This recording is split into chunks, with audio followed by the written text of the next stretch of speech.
So you want to become an apprentice plumber? In this video, I'm going to tell you how to become an apprentice, and I'm going to do it right now.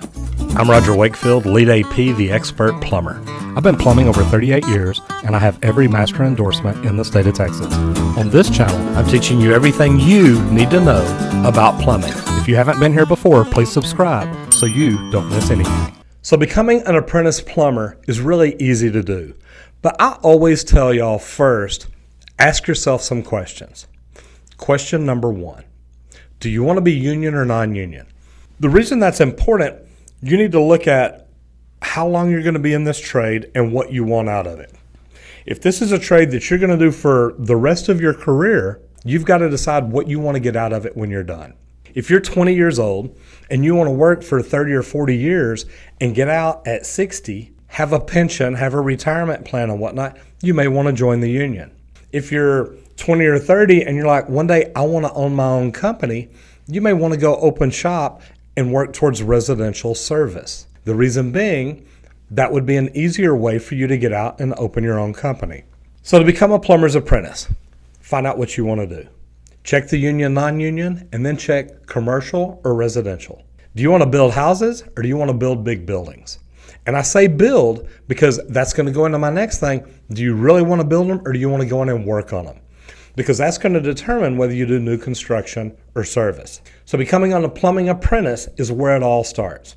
It does not matter what plumber you meet on the street. We all started out with zero knowledge, wondering what we were going to do. We walked onto the job site or company, figured it out, and became what we are. Now, as a plumbing apprentice, you're going to know, well, what do I need to know the first day?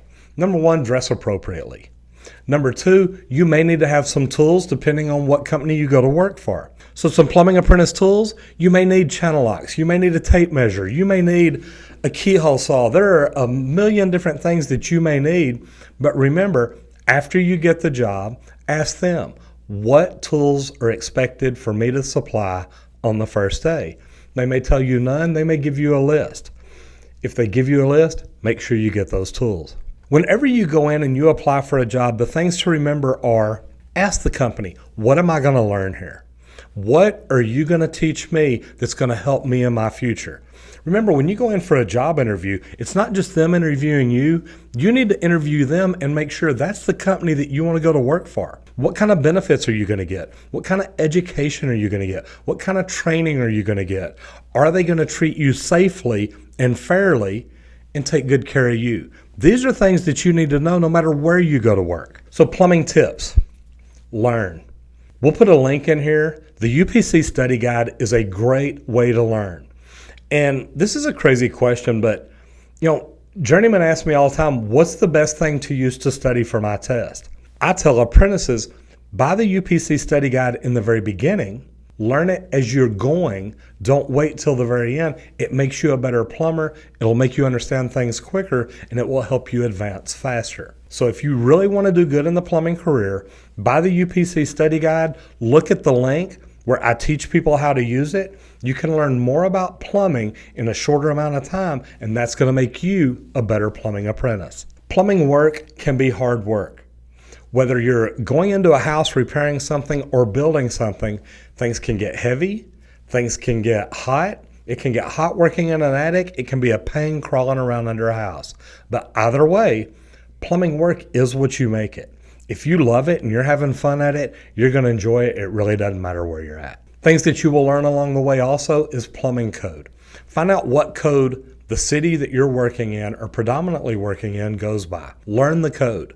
Know what sizes, know what's allowed, know what's not allowed. I go back to learning the UPC, the Uniform Plumbing Code, because it's going to teach you a lot of things that's going to help you when you look at what code each city goes by. Normally, it's going to be the UPC or the IPC, the International Plumbing Code, but they're both good codes to get very familiar with and learn what the differences are. That way, depending on what city or municipality you're in, you'll know what you can do or what you can't do. I mentioned the Joint Apprentice Training Program is a great way to get in to join the union to learn. There are other training programs, PHCC, CEF. They offer a great apprenticeship school. If the company that you're going to work for is non-union, at least ask them, do you send your apprentices through any kind of an apprenticeship training program. Like I said, it doesn't have to be union. There are some good ones out there. If you went through an apprentice training program, whether it's union or non-union, please leave me a comment down below and let me know what you thought of it. Did you get your money's worth out of it? Was it a good value? And one last thing apprentices always ask me, do I get paid while I learn? Absolutely.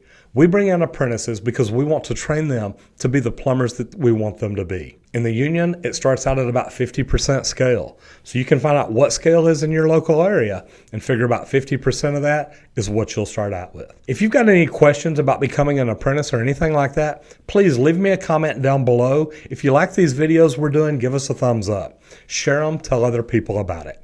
I hope you enjoy it, and I hope we see you back here.